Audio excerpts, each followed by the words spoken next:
Sonoro.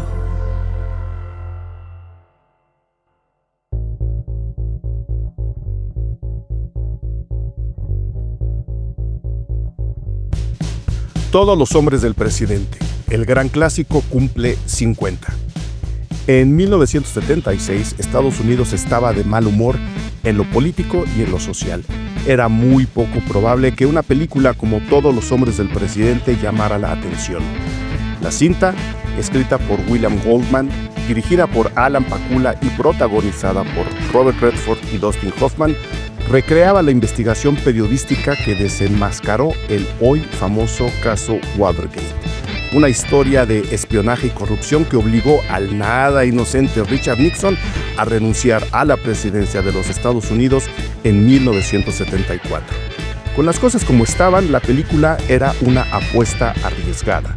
Sin embargo, tras su estreno en la primavera de ese año, crítica y público se volcaron a favor de la cinta y hoy, 50 años después, tenemos un clásico gigantesco, tanto del cine policíaco como del que se vincula al trabajo periodístico, un drama político tanto como una clase magistral de cinematografía de alto calibre.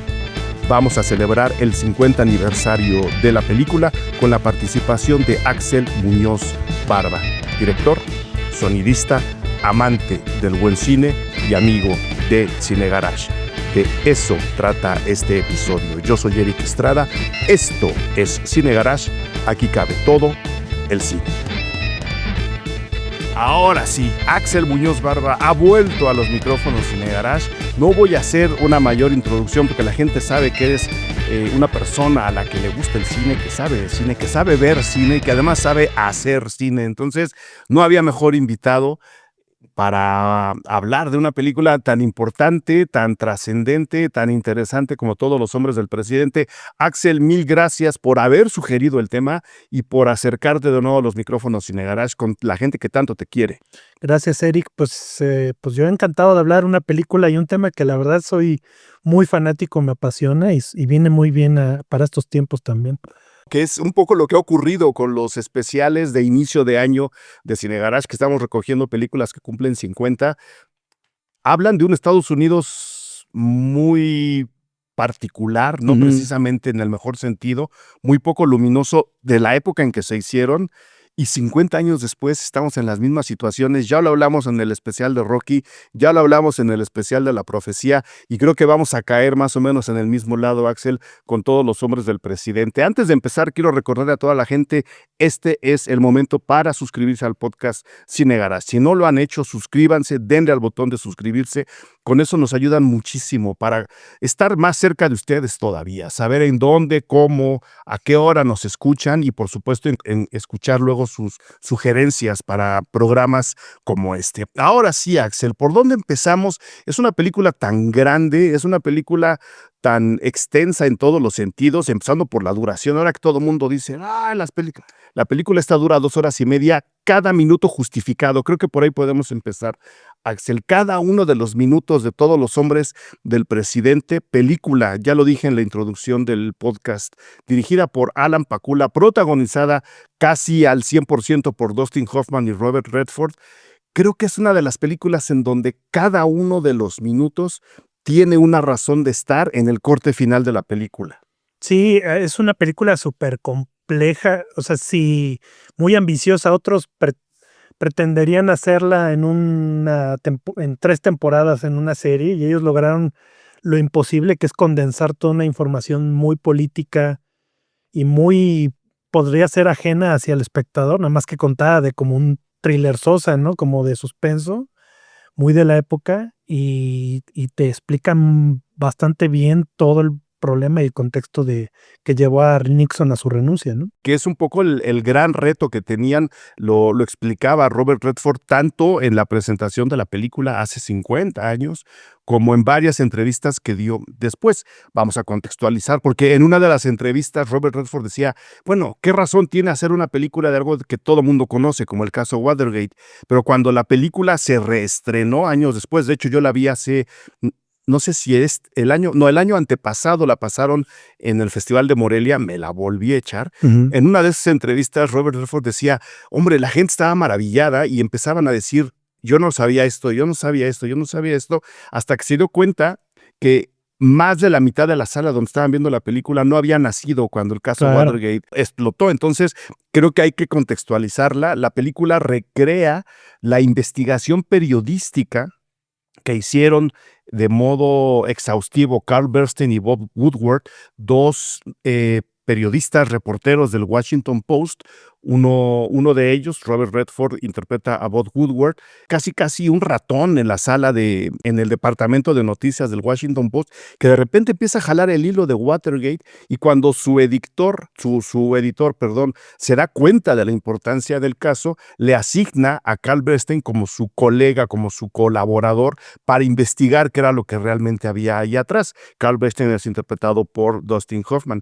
Y lo que encuentran es una red de espionaje dirigida desde la presidencia de Estados Unidos a través del Partido Republicano, inmiscuyéndose en los acuerdos para la elección del Partido Demócrata, es decir, los estaban espiando a la mala, Ujú. que alrededor desenmascaró también una red inmensa de corrupción que involucraba no solo al FBI, a la CIA y a una serie larga de políticos, sino al propio presidente Nixon, que, como dijiste, Axel, tuvo que renunciar un año después de que todo estalló, que fue en el 74.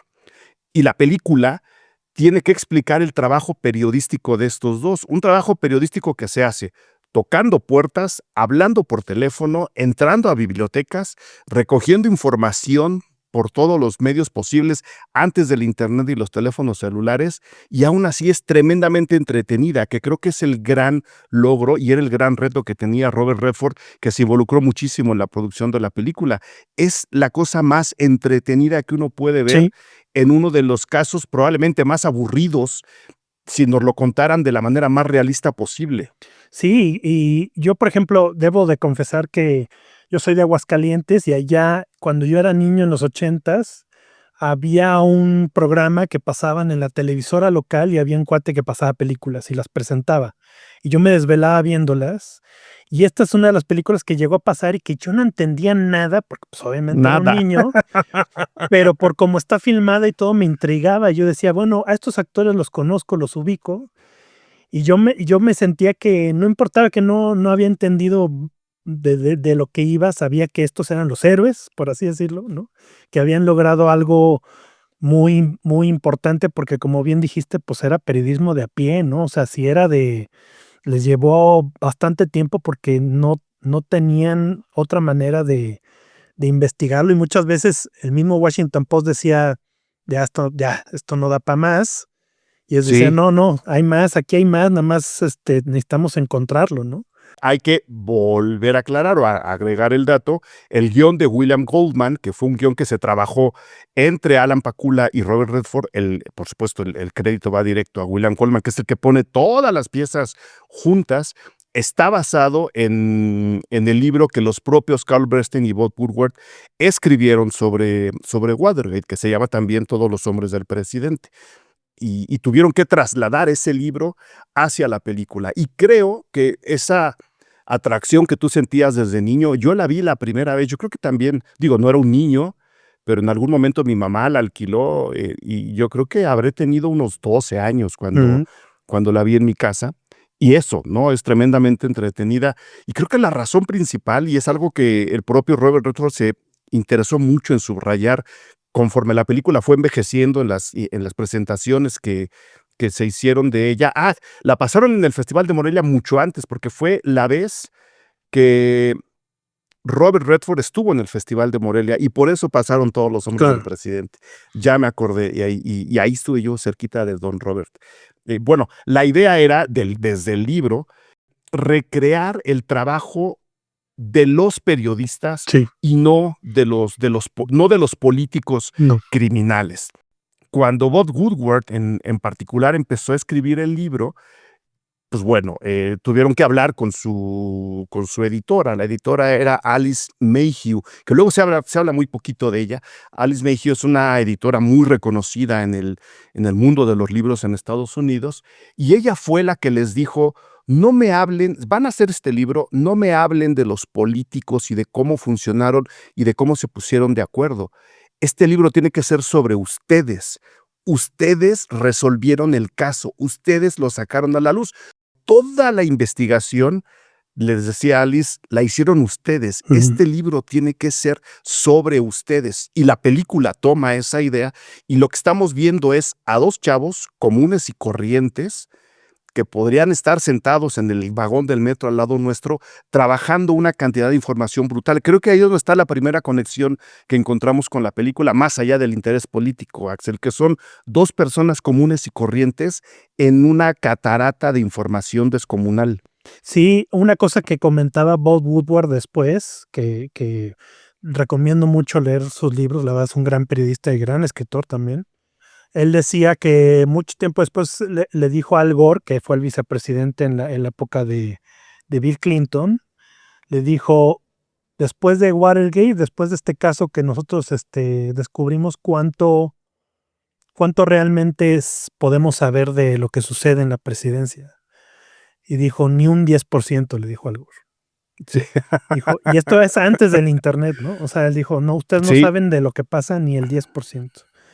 Eso habla del cochinero que hay detrás, ¿no? Y como dices, el gran mérito que tuvo también Ben Bradlee, que era el jefe, digamos, el mero editor del Washington Post, decía, no podía haber dos periodistas más distintos que ellos dos. O sea, Carl Bernstein tenía más esta cosa, era demócrata, era más periodista con mucha experiencia. Y Bob Woodward era el más joven, era republicano. De hecho, él dice, yo voté por Nixon la primera vez. Dijo, pero no, yo amaba mi país, yo no iba a permitir que esto sucediera. Y se cagaban, o sea, se odiaban en un inicio, no se odiaban, pero eran personalidades tan distintas. Pero Ben Bradlee con su experiencia dijo, estos dos van a llegar lejos, ¿no? Para poder convencer a las distintas personajes, no personalidades, que están en este caso. Y ese es el mérito que logran también, ya hablando de la peli en sí, de dos actores tan distintos, porque Dustin Hoffman pues era un actor de método, Sí. Robert Redford no lo era, y entonces sí representan muy bien estos personajes tan distintos. Se hicieron una cosa muy interesante que fue que se aprendieron los diálogos de los dos. De los dos, uno del otro. Para poder terminar frases. Entonces lo que sucede mucho en la película es que conforme va avanzando y ellos van preguntándole a las personas, de repente alguien empieza una frase y el otro la termina, pero eso servía para dejar muy en claro que ya estaban pensando como una sola persona. Conectados. Conectadísimos. Que ya estaban completamente conectados. Y que además, y eso lo dice Dustin Hoffman en una entrevista, eso servía también para descolocar un poco a los otros actores, como para decir, a ver, me están poniendo nervioso, ¿no? Porque la película habla mucho de un nerviosismo contenido y de paranoia. Y de una paranoia muy, muy grande, porque también hay que aclarar que evidentemente cuando se realiza la información, hablando del caso real, pues el aparato de espionaje y el aparato de no se puede saber, no se puede hablar de esto, seguía activo. Y estos dos periodistas realmente estuvieron bajo amenaza de muerte mientras realizaban la información, y eso tenía que comunicarse en la película de alguna forma, porque una cosa es que ellos lo contaran y otra cosa es cómo lo ponemos en la pantalla, porque eso, o sea, tiene que sentirse en la pantalla. No es lo mismo que alguien lo cuente y que vivamos escondiéndonos, sino que tiene que haber un peso atmosférico en la película, que ya hablaremos de la fotografía de Gordon Willis. Me la voy a guardar para la segunda parte de este podcast, pero el trabajo actoral tanto de Pakula como del elenco, creo que también es bien interesante, empezando por lo que dijiste, Axel. Sí hay una, como dices, un encontronazo en las formas de actuar, que no sé qué tanto influye en el reparto completo, tú que eres director. Yo creo que influyen mucho porque todos los demás actores secundarios pues eran actores, digamos, de mucho trabajo secundario, pero no eran tan conocidos. O sea, sí salvo obviamente Jason Robards. Jason Robards, que sí era un actor pues muy conocido, que también hace un gran papel como Ben Bradley, a tal grado que dice Bob Woodward que después Ben Bradley actuaba como Jason Robards en las oficinas del Washington Post. O sea, la mimetización fue al revés. O sea, ya era Ben Bradley, ya se sentía Jason Robards, ¿no? Es un gran trabajo de dirección.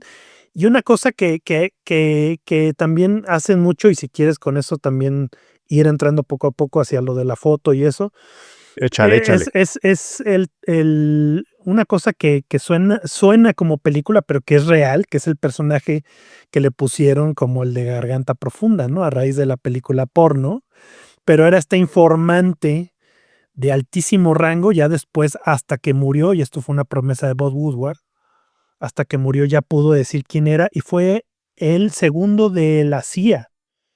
De la CIA o del FBI, no me acuerdo ahorita, pero Del FBI. Del FBI. Era Mark Felt.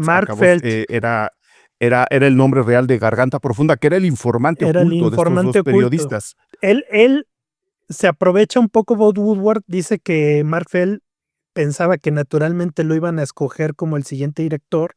No lo escogen, se siente como ofendido porque ya su trayectoria sí lo avalaba. Y yo creo que por ahí se aprovechó Mark Felt de empezar a informarles, y los encuentros, como se ve en la película, que es de las partes cinematográficas más buenas y que a partir de ahí le han copiado sin parar una y otra película posterior. Pues si eran así, a las 3 de la mañana en un estacionamiento, en medio de la oscuridad, y en la película pues no se ve el personaje de Garganta Profunda. O sea, nunca nos lo enseñan, ¿no? Que era un gran actor también él, y que puede que esté equivocado, pero se me hace que es uno de los pilotos de ¿Y dónde está el piloto? Pero no estoy seguro. Pero sí, un gran personaje que sí existió y que sí fue un gran informante, sobre todo para decirles, ¿van bien? O no es por ahí, la están regando, o va por acá. El que la hace de Garganta Profunda, que repetimos, el nombre se le da así es conocido este informante universalmente, así se conoció durante la investigación. Garganta Profunda, por supuesto, a propósito de la película, es Hal Holbrook. Él fue quien interpretó a Garganta Profunda.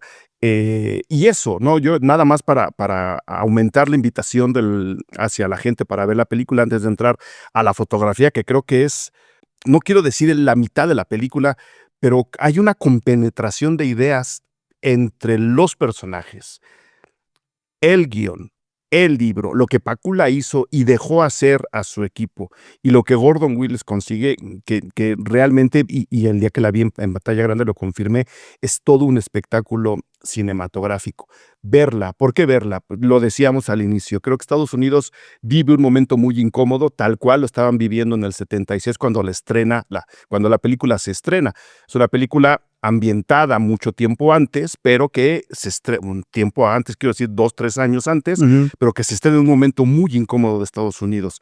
Es bien peculiar, y lo hablaba yo en el programa sobre la profecía, y después lo profundizamos en el de Rocky, que son justo los dos anteriores a que 50 años después Estados Unidos está en una misma posición, con situaciones que desenvuelven paranoia y peligro hacia su gente, y en particular otra vez a los periodistas, como ahora, Axel. Creo que estos ciclos históricos nos pueden llevar a una depresión brutal de la cual solo nos hablan películas como esta. Se siente todo muy ominoso, ¿no? De cómo el poder, si quisiera, lo que pasa es que pues Nixon tal vez, bueno, eran otros tiempos, pero Nixon, es que no sé, el paralelismo con Trump es de una manera, lo que pasa es que no se ve de cómo se pueda detener a Trump, y con Nixon pues se vio por dónde, pero en verdad sí es un paralelismo muy, muy ominoso, ¿no? ¿Y sabes con qué quiero hacer yo el paralelismo ominoso, y a lo mejor por dónde se le puede empezar a detener? Aunque el Congreso ya está hablando de eso y estamos grabando un 21 de enero, el caso Epstein. O sea, es otra investigación en curso en donde hay muchos nombres involucrados y que probablemente de manera directa o indirecta pueden acabar afectando a la persona Donald Trump, que en este momento está a cargo de la presidencia de Estados Unidos. El paralelismo es realmente grande. Lo vamos a dejar en a ver qué pasa, ¿no? Sí. Porque justo por eso es que quiero hacer la invitación a la gente que no conoce la película, que la vean. Aquí abajo, como siempre, en la publicación, tanto en el Patreon como en la web de Cine Garage, les voy a dejar la liga para ver esta película y otras tantas. Así nomás de entrada, creo que está en Netflix, pero abajo les dejo la liga directa para que la chequen. ¿Qué tal? Yo soy Eric Estrada, anfitrión, productor y guionista de este podcast Cine Garage. Vengo a invitarles a que, además del podcast Cine Garage, ustedes puedan disfrutar ese otro lado de Cine Garage, en donde exploramos a las películas desde un ángulo distinto, desde la crítica de cine, analizar las películas que se estrenan, que nos interesan, que nos gustan, a través de entrevistas y cobertura de festivales. Ahí publicamos semana a semana las críticas a los estrenos en cine y en televisión, y ustedes pueden ser parte de ese contenido. Ustedes pueden ser parte de ese debate y ustedes pueden disfrutar todo lo que encontramos ya en www.patreon.com/cinegarage. Ahí se aloja todo ese contenido extra, exclusivo para nuestros suscriptores. Ustedes van a esa dirección, patreon.com/cinegarage, eligen su nivel de suscripción y eso les da acceso a todo el material que ya está ahí y que día a día va aumentando solamente para ustedes. En esta ocasión, gracias personales a César Mariano, a Paulo, a Gerardo Kerban Padilla, a Eder Polanco, Valentina Salas, Mónica Martínez, Hortensia Ortiz, Rosana Reynoso, Germán Chacón, Georgina Cobos. Ellos son solamente una parte de nuestros Patreons. Somos muchísimas personas ya ahí debatiendo y disfrutando del cine. Les invito a que se unan porque con su suscripción nosotros podemos seguir produciendo el podcast Cine Garage, que en este momento ustedes están escuchando, igual que muchas personas en 44 países alrededor del mundo. Mil gracias a todos y cada uno de ustedes. Suscríbanse, vengan a conocer ese otro lado de Cine Garage exclusivo para nuestros suscriptores. www.patreon.com/Cine Garage. Entrando ahora sí, Axel, al tema de la fotografía, te digo, no me atreví a decir que la mitad de la película es la foto, pero sin el trabajo de Gordon Willis, esto no habría sido posible, repitiendo el hecho de que estamos ante una película que, hecha de otra forma, habría resultado tremendamente aburrida. Trabajo de escritor y teléfono todo el tiempo. Sí. Y creo que la foto es lo que dice, a ver, si se puede, lo vamos a hacer de esta forma. ¿Quién es Gordon Willis y cómo funciona la fotografía en Todos los hombres del presidente? Vamos a darle por ahí, mi estimado Axel. Sí, pues Gordon Willis se le conocía como el príncipe de las tinieblas. Exacto. Porque fue el primero en que llevó la oscuridad del negativo a límites que eran prohibitivos para Kodak. Cosas en los laboratorios se decían, no, hasta este punto, y Gordon Willis decía más. Más oscuro. Más oscuro. Los 70s de Hollywood no se explican sin su fotografía, que ya desde El Padrino, digamos, desde las películas del Padrino ya empezaba a notarse, y Gordon Willis fue un colaborador de Alan J. Pakula de casi todas sus películas, por lo menos sus películas importantes. Venían de hacer Clute, que es grandísima película, también súper paranoica, también de espionaje. Venían de hacer Parallax View, también hiper paranoica, como muy influenciada por el asesinato de Kennedy, con Warren Beatty. O sea, esas películas ya estaba ahí. El thriller político, por eso es el director más importante de thriller político, tal vez en paralelo o ahí con Costa Gabras, ¿no? Alan J. Pakula. Pero a diferencia de Costa Gabras, que tenía esta cosa como más inmediata, documentalosa, por así decirlo, en su fotografía y en su lenguaje, pues Gordon Willis más bien daba unas atmósferas pues que apoyaban mucho al thriller en sí, y a lo paranoico de la época y a la sensación de persecución constante, ¿no? Y ya en esta película, como bien dijiste, pues creo que tiene todavía más importancia porque el peligro inmediato está en la presidencia, que está en la Casa Blanca, y la única manera en que se ve Nixon, no hay ni una escena donde se ve a un Nixon actor así de, no, bueno, vamos a hacer esto, nada. O sea, los malos están en llamadas telefónicas.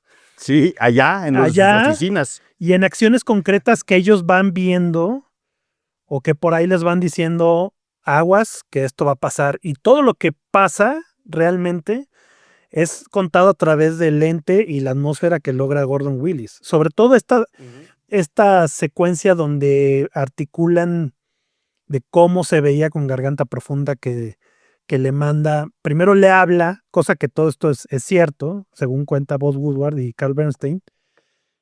Le habla primero a Marfel se enoja, o Garganta Profunda le dice, no me vuelvas a marcar.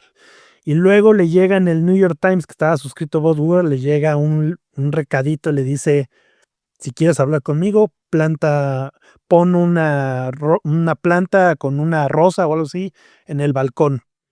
Y luego le llega el mensaje diciendo, nos vemos en tal lado a las 3 de la mañana. Y toda esa secuencia, y después las siguientes, cuando va a informarse, es a un grado más de cine terror. O sea, están a nada de un cine terror. Y es nada más una secuencia de diálogo, en realidad, ¿no? Sí, están platicando porque voy a dar el dato. Gordon Willis acababa de terminar en el 74 El Padrino, la segunda parte, con Coppola. Se avienta en el 75 una película que se llama La Piscina Mortal, y la siguiente fue Todos los hombres del presidente. Y justo estas atmósferas, como dices, oscuras, es lo que hacen de esa secuencia algo tan tenebroso y tan de temblor, porque la manera en que retrata el estacionamiento en donde se van a ver es como si, y lo dice, creo que lo dice Robert Redford también en una entrevista, es como si nos estuviéramos metiendo en la boca del lobo. O sea, ahí no hay que entrar, ahí no te puedes meter, ahí va a pasar algo. Todo lo que se alcanza a ver, que es una secuencia bien oscura, animada e iluminada hasta donde recuerdo, en tonos muy azules, es decir, muy fríos, es decir, muy poco invitantes. Todo lo que puede ocurrir ahí está oculto en la oscuridad, y la oscuridad es el 70% de toda esa secuencia. Hay muy pocas cosas que vemos, con lo cual, de nuevo, los engranes de la película para mí vuelven a funcionar. Estamos contando la historia de dos personas comunes y corrientes metiéndose en la boca del lobo en un tono fotográfico de thriller policíaco.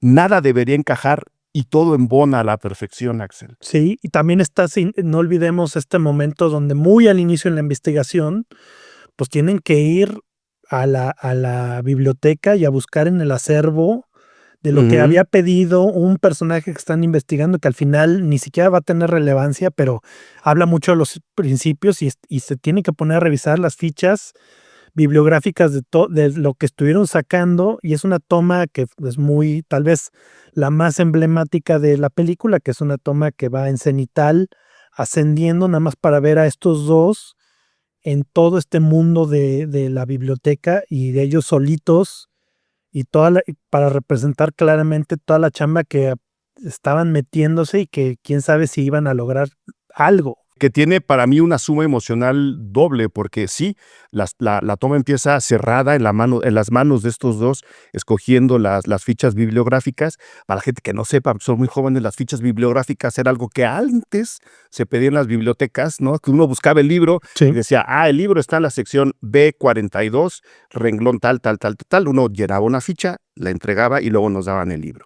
Estos tienen 70, 80 fichas bibliográficas que tienen que encontrar una en particular. La toma está muy cerrada sobre sus manos y la cámara se va alejando, subiendo, como dices, en cenital, y sí, los hunde en solitario en la biblioteca, lo cual nos comunica que el nivel de información al que están sometidos es brutal, que son solo dos personas, pero que además nadie alrededor, porque hay más gente en la biblioteca, nadie alrededor sospecha nada de lo que está pasando. Y creo que ahí, si bien está todo lo que tú estás diciendo, también nos dice qué tan ignorante era Estados Unidos de su situación, que estos, desenmarañando uno de los peores casos de corrupción política en Estados Unidos, nadie alrededor se estaba dando cuenta. La película todavía tiene, creo, y especialmente 50 años después, mucho para rascarle el trabajo de Gordon Willis, porque esa idea de esa toma en particular fue de él, hasta Fue de donde él, tengo sí. entendido. Él fue el que dijo, vamos a hacerlo así. Otra cosa también muy interesante es que obviamente no podían filmar en las oficinas del Washington Post. Fueron a Claro. investigar y ahí trabajando con Woodward y Bernstein, o Woodstein, como les decía Ben Bradley cuando los quería hablar a los dos al mismo tiempo y regañarlos. Recrearon en foro ese piso de las oficinas. También el arte es brutal porque Sí. después decía Bob Woodward y Bernstein, decían era igualito. O sea, tú ibas a cada bote de basura y había papel aventado, tirado. Y otra cosa que hizo interesante Gordon Willis ahí, que se vio un poquito más realista, por así decirlo, que ahora es muy común, súper común, pero en esa época no lo era nada, que sí puso las iluminaciones como se ven justificadas. O sea, ahí sí no metió tanta luz fuera de cuadro y puso una cantidad brutal de neones, pero que sí estaban iluminando, que según cuenta su gaffer, su jefe, su mano derecha, digamos, de iluminación, decía en un tributo que se le hizo cuando murió Gordon Willis hace como 12 años, decía, llegamos a botar, por así decirlo, a botar las pastillas del foro de tanta cantidad de luces y ni siquiera habíamos prendido las que usábamos para cine. Pero era para que se pudiera exponer, pero eso daba una sensación como muy, vamos a llamarle documentalosa, para que estos dos actores, junto con todos los demás, estuvieran teniendo acciones, porque algo que también es muy importante de la película y que no tampoco es muy común es que hay veces que las escenas están ellos al fondo. Estamos viendo otra cosa o estamos en la sala con los editores y está Ben Bradley con sus jefes de cada sección del periódico. De cada sección y Sí. por ahí se ven al fondo estos. Y entonces era una oficina funcionando, todos en máquina de escribir, todos escribiendo para que los actores pudieran vivir lo más real posible esa sensación de urgencia de hay que llegar a la siguiente, a estos momentos también súper emocionantes, la verdad, que es si nos vamos con esta nota, no, estamos listos para publicarla, no, que Ben Bradley luego les da una regañada interpretada por Jason Robards que sí les dice no tienen nada, ¿no? O sea, no, pero ¿cómo no? Revisa esto. Se sienta, le revisa, les tacha y dice, chicos, no tienen nada. Van de nuevo. No tiene peso periodístico, ¿no? Exacto. Que creo que es donde está otro de los tantos valores que tiene la película. Se utiliza mucho, a mí me tocó volverla a ver en la universidad, se utiliza mucho cuando uno estudia comunicación o periodismo, o se utilizaba, ¿no? Viendo cómo se dan las noticias ahora, yo creo que lo que ven son caricaturas de Super Ratón, pero te decían, este es el trabajo de un periodista.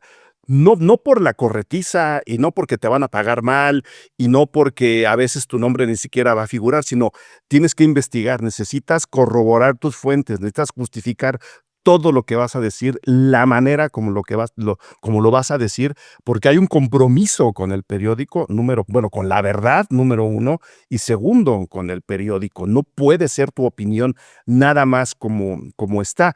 Y ese trabajo está en la recreación, como dices, a nivel de producción, que es muy realista. La basura que mencionabas, que estaba en los cestos del estudio, se la trajeron del Washington Post. No es que hayan picado papel para meterlo en los botes. Era basura del periódico real metida en los botes del estudio. Y luego ver cómo la historia que estos están trabajando, que de nuevo nos lo comunica el trabajo fotográfico de Gordon Willis, no es la única nota que se está trabajando en el periódico. Es decir, estamos viendo cómo esa noticia tan importante pasa del fondo de la pantalla, de estar chiquitos allá trabajando, platicando, o al revés, ¿no? Ver que no están solos en la redacción y atrás hay muchísima gente trabajando. No es la única noticia en la que está trabajando el periódico. Eso tiene que fabricarse, hacerse, tiene que cuajar, y cuando esté listo, el editor tiene que decir si eso tiene peso, si puede ser verificable y si le funciona al periódico o no. A nivel de clases de periodismo sigue siendo importante, aunque ya no se trabaje en los periódicos como en esos años. Soy muy fan de Ben Bradley, del personaje, porque la verdad es que Si a mí sí me hubiera gustado estudiar periodismo también, o sea, como una carrera posible. Sí, sí, sí es una película que me gusta mucho porque sí veo toda esa parte, la parte bonita, digo, ese es un caso de miles y miles que quedan, pues no tienen como el peso del apoyo. Entonces me gusta mucho las escenas con Ben Bradley, me gusta mucho,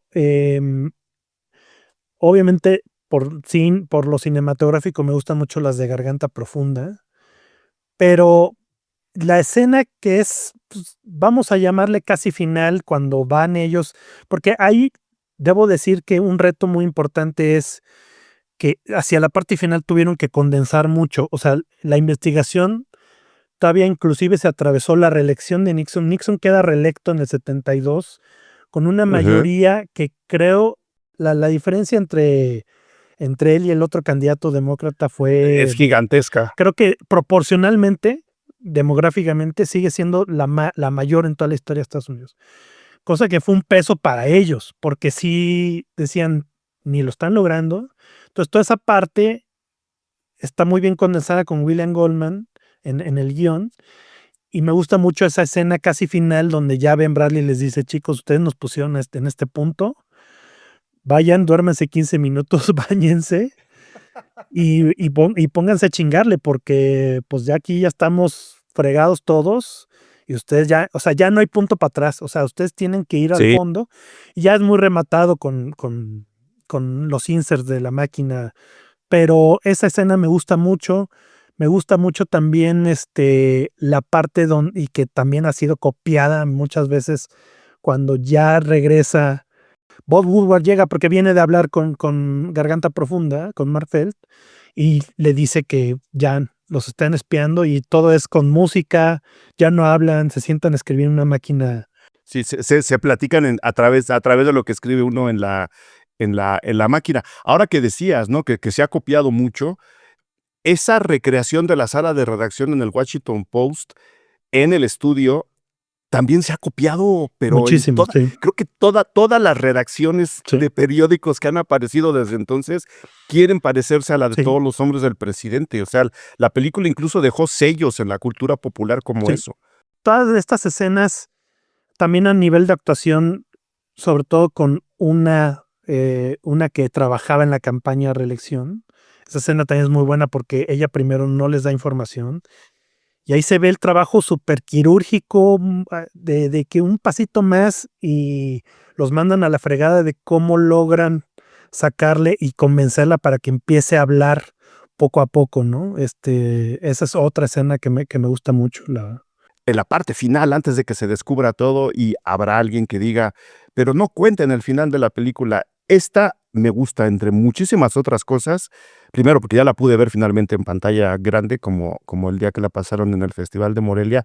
Y dos, porque es uno de los mejores fundamentos que tengo para decirle a la gente y explicarle a la gente que el spoiler no existe. Exactamente. Es decir, no importa que te cuenten el final de una película o lo que pasa en una película, lo interesante es cómo ¿Cómo llega? llegamos a eso, y ese cómo, ¿qué es lo que nos está diciendo? ¿Qué es el discurso de la película? Que era además un reto de la propia película en el momento de su estreno, porque para cuando la película se estrenó, recordando que Nixon tuvo que renunciar en el 74, la película se estrena en abril del 76.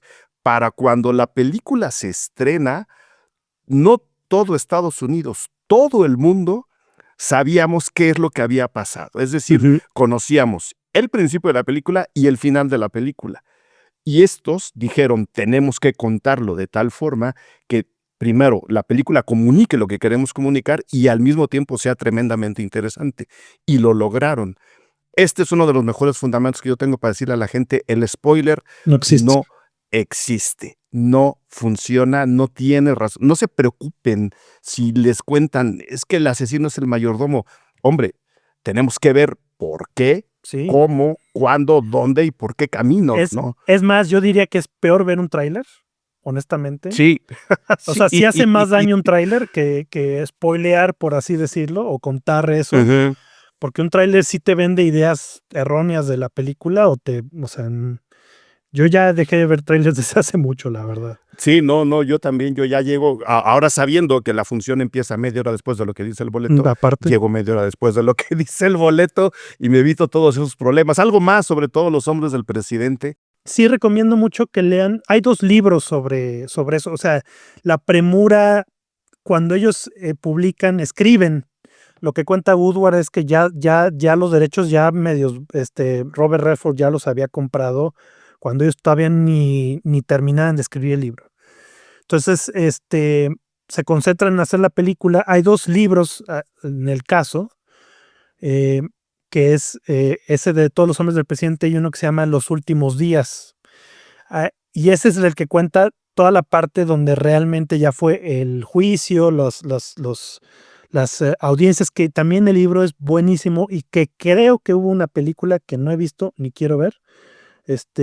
Porque si no estuvo involucrado ni Redford, ni Pakula, ni nadie de ellos, no me interesa, lo siento. No tiene caso. No tiene caso. Pero ahí se explica muy bien la razón y lo saco a colación por los tiempos actuales también. Todo el mundo se va con la finta que renunció por lo de la irrupción al edificio de Watergate y todo eso, que se descubrió que tenían su fondo secreto con lo que financiaban campañas sucias. O sea, es que suena muy actual, la verdad.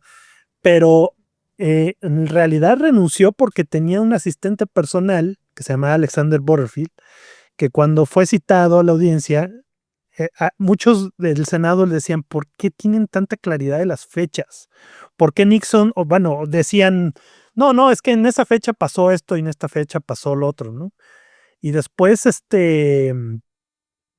Alexander Butterfield, cuando es citado, él dice, no, pero eso sucedió en esta fecha y sucedió en la otra.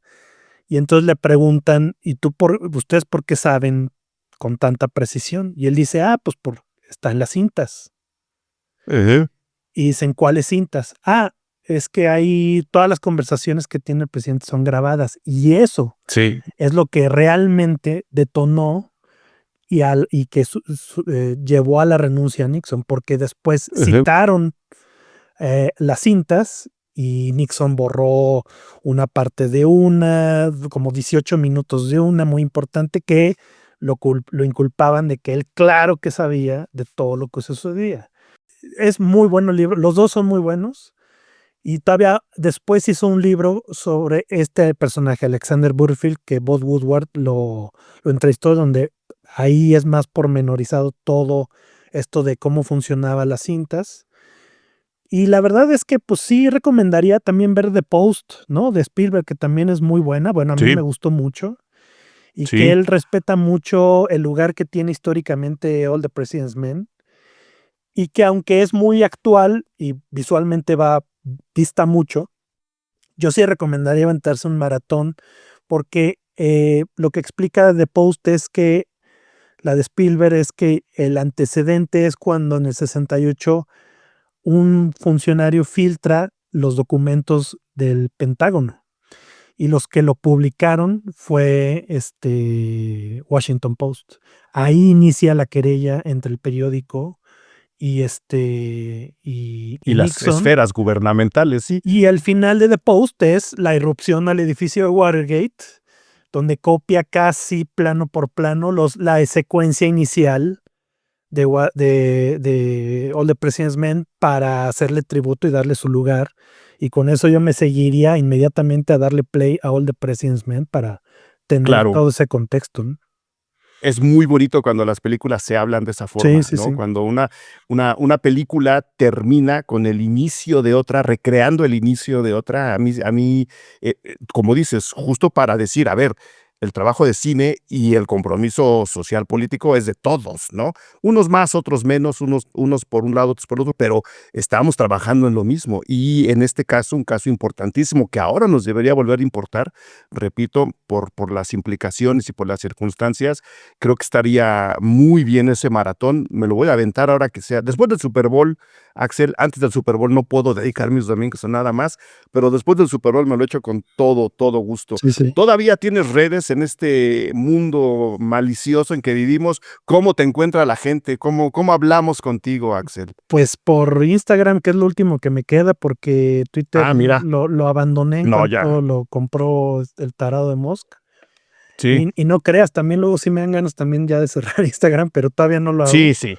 Pero es @AxelMichael, con toda confianza ahí me pueden asomarse. No posteo casi nada de cine ni nada, pero bueno, pues ahí es un medio de comunicación.